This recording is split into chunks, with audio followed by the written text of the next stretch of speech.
Welcome to Sravani's media. Google CEO Sundar Pichai చేసిన వ్యాఖ్యలు viral అవుతున్నాయి.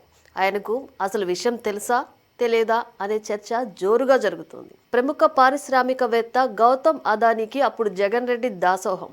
ఇప్పుడు సీఎం చంద్రబాబు కూడా దాసోహం అయ్యారా? ఇదే అంశంపై పొలిటికల్ సర్కిల్లో జోరుగా చర్చ జరుగుతోంది.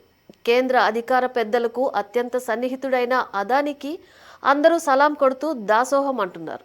అదానీకి జగన్ రెడ్డి అమ్ముడుపోయారని అప్పట్లో టీడీపీ అధికార ప్రతినిధులు, నాయకులు పోటీపడి మరీ విమర్శలు, ఆరోపణలు చేశారు. మరి ఇప్పుడు చంద్రబాబు కూడా అదానీకి సహాయ సహకారాలు చేస్తుండటం ఏమంటారో?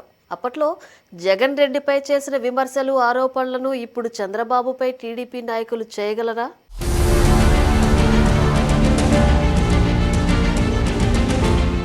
ఇంతకు అమ్ముడుపోయిందెవరు? అమ్ముడు పోలేనిది ఎవరు? అదానీ విషయంలో దొందే. పరస్పరం పోటీపడి మరీ అదానీకి మోకరిల్లుతున్నారన్నది వాస్తవం అనేది వామపక్ష నాయకులు బహిరంగంగానే విమర్శలు చేస్తున్నారు. ఇక అసలు విషయానికి వస్తే, తాము ఏర్పాటు చేస్తామన్న డేటా సెంటర్ అదానీ ఆధ్వర్యంలో జరుగుతుందని ఆంధ్రప్రదేశ్ ప్రభుత్వానికి గూగుల్ లీగల్ సలహాదారుడు లేఖ ద్వారా తెలియజేశారనే విషయం గూగుల్ సీఈఓ సుందర్ పిచాయ్కి నిజంగా తెలియదా? ఇంకా తామే డేటా సెంటర్ ఏర్పాటు చేస్తామని ఇప్పటికీ గూగుల్ సీఈఓ సుందర్ పిచాయ్ అంటున్నారంటే ఎక్కడో ఏదో జరిగి ఉంటుందన్న అనుమానం కలుగుతుంది.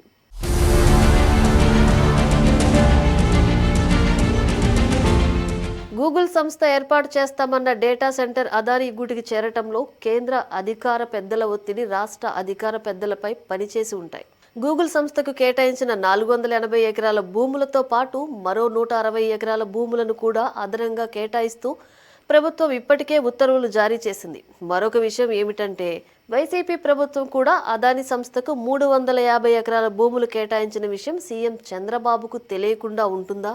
కూటమి ప్రభుత్వం గూగుల్ సంస్థకు కేటాయించిన 480 ఎకరాలు, ఇటీవలే అదానీకి కేటాయించిన 160 ఎకరాలు, వైసీపీ ప్రభుత్వం కేటాయించిన 350 ఎకరాల భూములు, మొత్తం 990 ఎకరాల భూములు అదానీ సొంతం అవుతాయి.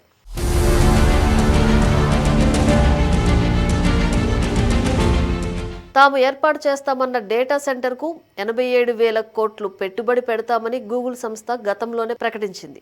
ఇప్పుడు అదానీ కంపెనీకి బదలాయించడంతో ఆయన ప్రభుత్వానికి లేఖ రాశారట. ఆ లేఖలో ఏముంది అంటే, మొత్తం భూముల్లో సగం భూములు రియల్ ఎస్టేట్ ద్వారా అమ్ముకునేందుకు అనుమతి కోరినట్లు తెలుస్తోంది. మిగతా భూముల్లో సగం భూములను బ్యాంకులకు తాకట్టు పెట్టి లోన్ తీసుకునేందుకు కూడా ప్రభుత్వాన్ని అనుమతి కోరినట్లు ప్రచారం జరుగుతోంది. ఈ విషయంలో సీఎం చంద్రబాబు ఏ నిర్ణయం తీసుకోబోతున్నారో?